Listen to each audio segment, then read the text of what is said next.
ભાવનગર પશ્ચિમના ધારાસભ્ય અને પ્રદેશ ભાજપ પ્રમુખ શ્રી જીતુભાઈ વાઘાણીના જન્મદિવસ નિમિત્તે ભાવનગર પશ્ચિમ વિસ્તારમાં હાદાનગરથી પ્રાથમિક શાળા ખાતે મેગા આરોગ્ય કેમ્પનું આયોજન કરાયું હતું.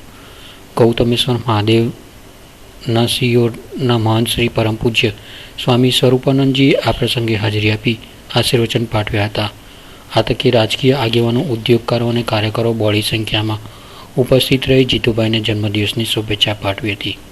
આરોગ્ય કેમ્પની સાથોસાથ શાળાના અનાથ બાળકો અને દિવ્યાંગ બાળકોને એક જોડી કપડાનું વિતરણ કરાયું હતું.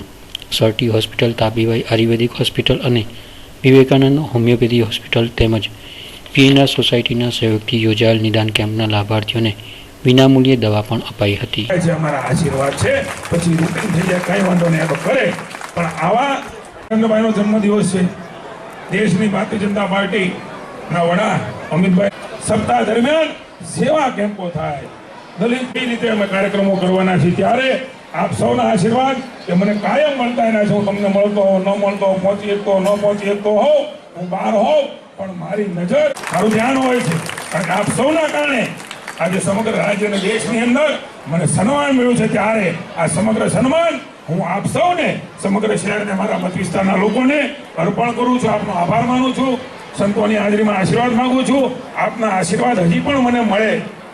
ક્યારેય એવો અભાવ ન આવે, અભાવ ન આવે કે અમે અમારા જાતની અંદર ક્યારેય અપ્રમાણિકતા આચરીએ. આવા અમને આશીર્વાદ આપજો. અહીંયા જે મેળો થયો છે, જોવાને તો બહુ મજા આવે, આનંદ થાય. સરસ મજાના લોકોને, આપણે કેટલા લોકોને અહીંયા મેળો કરાવીને મેડિકલ કેમ્પમાં સારવાર આપી.